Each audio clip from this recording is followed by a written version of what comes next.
Ladies and gentlemen, when a man uses you.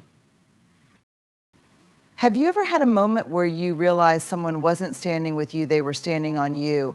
That feeling of being used is one of the deepest betrayals we can face because it challenges the core of what it means to be human: connection, trust, and respect. Being used isn't always obvious at first. It's often subtle and imbalance in effort, a pattern of take without give, promises that evaporate when you need them most. These moments can make you question your instincts, your value, and even your boundaries.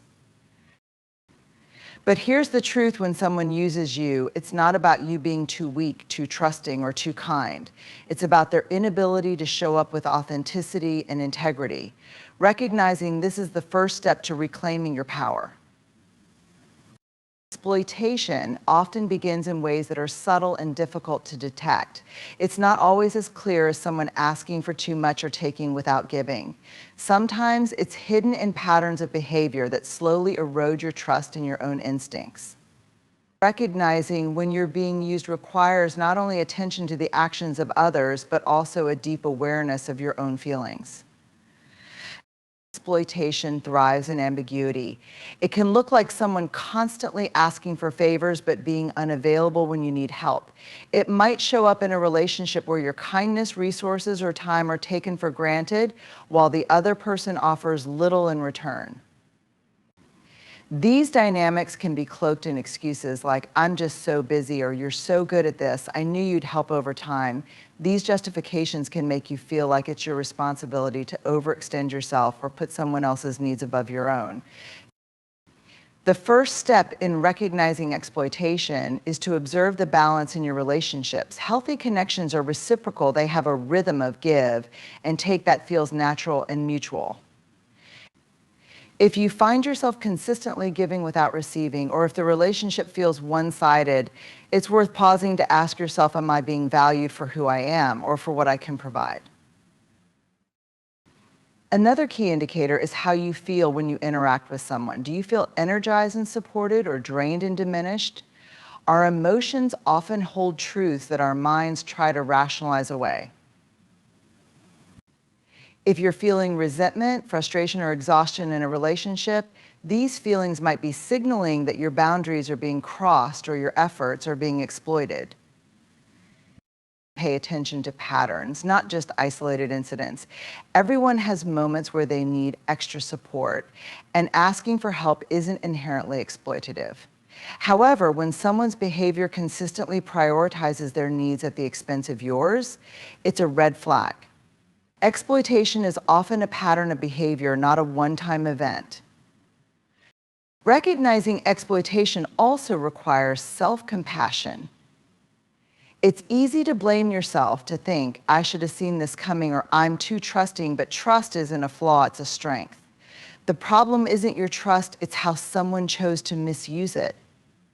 Acknowledging this distinction helps you see the situation clearly without internalizing the harm. Finally, trust your intuition.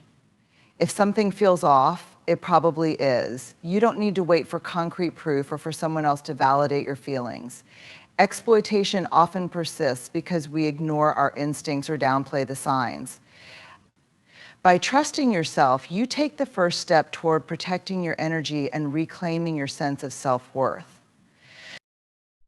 Recognizing exploitation is about more than identifying harmful behaviors. It's about honoring your own value and refusing to settle for anything less than mutual respect. It's not always easy, but it's always worth it. Disconnection is one of the most profound and painful consequences of being used. At its core, disconnection is not just about losing trust in another person, it's about losing a sense of safety and authenticity in the relationship. It's about the void left behind when you realize that what you thought was a shared connection was, in fact, one-sided or conditional. When someone uses you, it disrupts the foundation of trust that healthy relationships are built upon. Trust is more than just a belief in someone's honesty. It's a belief that they see you as a person with inherent worth, not as a means to an end. When this belief is shattered, it creates a ripple effect that impacts not only the relationship in question, but also your ability to connect with others. One of the first costs of disconnection is emotional fatigue. Being used often leaves you feeling drained, not just physically, but emotionally. This happens because you are constantly giving your time, energy, or resources without receiving the care, respect, or reciprocity that refuels you. Over time, this imbalance takes a toll, making you feel unappreciated, undervalued, and even invisible. Disconnection also breeds self-doubt. When someone manipulates your kindness or takes advantage of your trust, it can lead you to question your judgment. You might find yourself replaying interactions, wondering what you missed or how you allowed this to happen. This spiral of self-questioning can erode your confidence, making it harder to set boundaries or trust others in the future. Moreover, disconnection isn't limited to the person who used you. It often spills over into other areas of your life. When you feel betrayed, it's natural to become more guarded. You may find yourself hesitating to open up to new people or to be vulnerable, fearing that the same thing will happen again. While this protective instinct is understandable, it can also isolate you from the meaningful relationships you deserve. The cost of disconnection is also felt in the loss of joy and authenticity. Healthy relationships are a source of strength, comfort, and happiness. They allow us to be fully ourselves, knowing we are valued and supported. But when someone uses you, the relationship becomes transactional rather than genuine. Instead of feeling seen and celebrated, you feel like an object or a resource, and this dehumanizing experience robs you of the joy that comes from real connection. On a deeper level, disconnection affects your sense of belonging. We are wired for connection. It's a fundamental human need. When that connection is betrayed, it can make you feel isolated, like you're on the outside looking in. This sense of disconnection from others can lead to feelings of loneliness, resentment, or even despair. Yet, amidst the pain of disconnection lies an opportunity for growth. Recognizing the cost of disconnection can be a wake-up call, urging you to evaluate your relationships and to prioritize those that are mutual, respectful, and life-giving.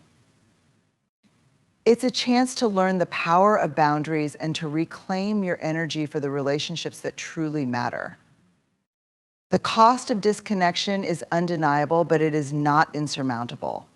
By acknowledging the pain and taking steps to heal, you can move forward with a clearer understanding of your worth and a renewed commitment to fostering authentic, meaningful connections. When someone uses you, it can feel as though they've taken something essential from you, your confidence, your time, your trust. But here's the truth: your power isn't something that can be stolen. It's something that resides within you, waiting to be reclaimed. Reclaiming your power is not about revenge or resentment. It's about restoring your sense of self-worth, realigning your boundaries, and redefining the standards for how you allow others to treat you. Reclaiming your power begins with awareness. To take back what feels lost, you first have to recognize where you've been giving too much or tolerating too little. Ask yourself, where have I ignored my instincts or silenced my voice to maintain peace or please others? Where have I said yes when I meant no? Awareness isn't about blaming yourself. It's about taking an honest inventory of where things stand and deciding what changes are necessary for your growth. The next step in reclaiming your power is setting boundaries. Boundaries are often misunderstood as walls that keep people out, but they are actually guidelines that teach others how to engage with you respectfully. They are acts of courage and self-care, drawn not to punish, but to protect. Boundaries might look like saying, I can't help with that right now, or I'm not comfortable with this dynamic. They might mean taking a step back from a relationship that feels one-sided or choosing not to engage in behaviors that leave you feeling drained. Setting boundaries can be uncomfortable at first, especially if you're used to prioritizing others' needs over your own. But each time you assert your boundaries, you're reinforcing your worth and teaching others to respect it. Another vital aspect of reclaiming your power is forgiveness, not necessarily for the other person, but for yourself. It's easy to be harsh on yourself after being used, to replay the moments where you didn't see the signs or gave too much. But remember, your kindness, trust, and generosity are not weaknesses. They are strengths that someone else chose to misuse. Forgiving yourself allows you to release the burden of self-blame and move forward with clarity and compassion. Reclaiming your power also means redefining your narrative. When someone uses you, it can leave you feeling small, as though your value is tied to what you can provide rather than who you are.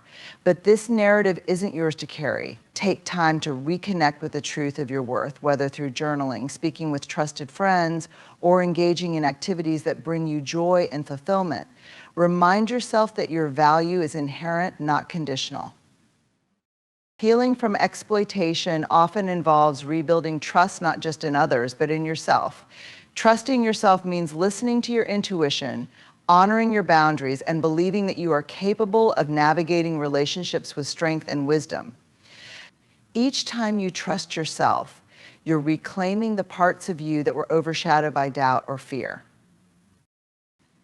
Finally, reclaiming your power is about choosing the relationships you nurture.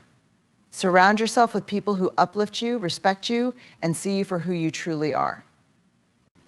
These are the connections that will remind you of your strength and provide the foundation for healthy, reciprocal relationships moving forward. Reclaiming your power is a journey, not a one-time decision. It requires patience, self-reflection, and consistent effort. But with each step you take, you'll find yourself standing taller, speaking louder, and living more authentically. You'll discover that your power isn't something anyone else can give or take away. It's something that grows stronger every time you choose yourself.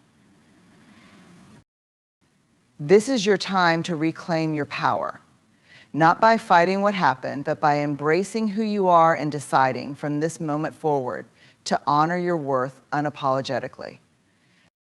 In life, being used can leave scars, but it also offers an opportunity to rediscover your strength. Recognizing exploitation, understanding the cost of disconnection, and reclaiming your power are essential steps toward healing and growth. You are not defined by how others treat you, but by how you choose to respond. Set boundaries, trust yourself, and prioritize relationships that honor your worth. Remember, your power lies within you, and reclaiming it is an act of courage and self-love.